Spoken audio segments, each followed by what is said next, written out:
Hi, I'm JD, and what we're going to be doing today is factoring a polynomial. I was going to say pinomial, but it's not a pi, it's poly. So what you want to do is factor this and try it on your own, see if you can factor it. Alright, what you should have noticed is that there's 4 terms here. Since there's 4 terms here, you're not going to do the trial and error method, you're not going to use the box method, you're not going to use any other of the 40 or 30 methods of factoring a trinomial. What you're going to do is you're just going to use factoring by grouping. Now, some teachers tell you to put parentheses around them. I don't like put parentheses because it gets a little confusing, especially when you're dealing with a minus sign. Sometimes I see students splicing the minus sign, and that's not what you want to do. It involves a lot of negative things. So, just simply start by underlining, grouping the first 2 terms and the last 2 terms.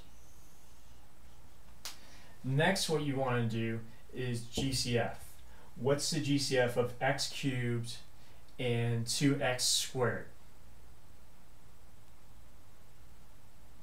Yeah, there's no numbers that they have in common, right? Maybe except for 1, but that's you don't need that. What about the variables? Yeah, they have an x squared in common. So you take that out.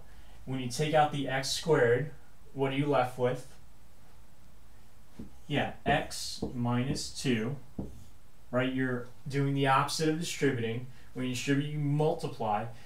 When you take the GCF, you're dividing, right? X squared divided by this gives you this. X squared divided by this term is going to just give you the 2. So do the same thing here. Put a plus sign. What's the GCF of 9x and 18? Yeah, they have a 3 in common, that's true, but you can take something more out. Yeah, it would be the 9. So you take the 9 out.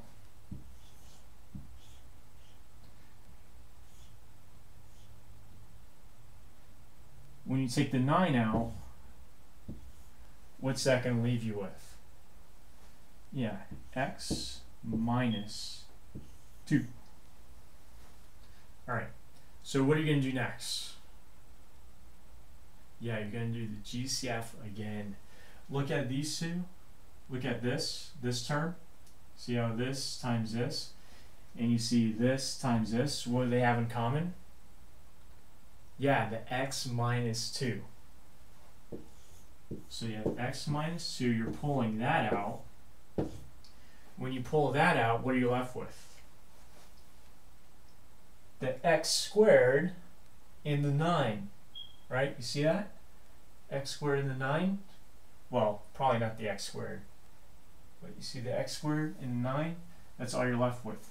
So you have x squared plus 9 in the other set of parentheses. And that's pretty much it. That's all you need to do. If this was a negative sign here, you would have to go further because then it would be a difference of squares. But since it's a plus sign, usually you don't have to take it further because it involves a lot of complex numbers. So, that's it.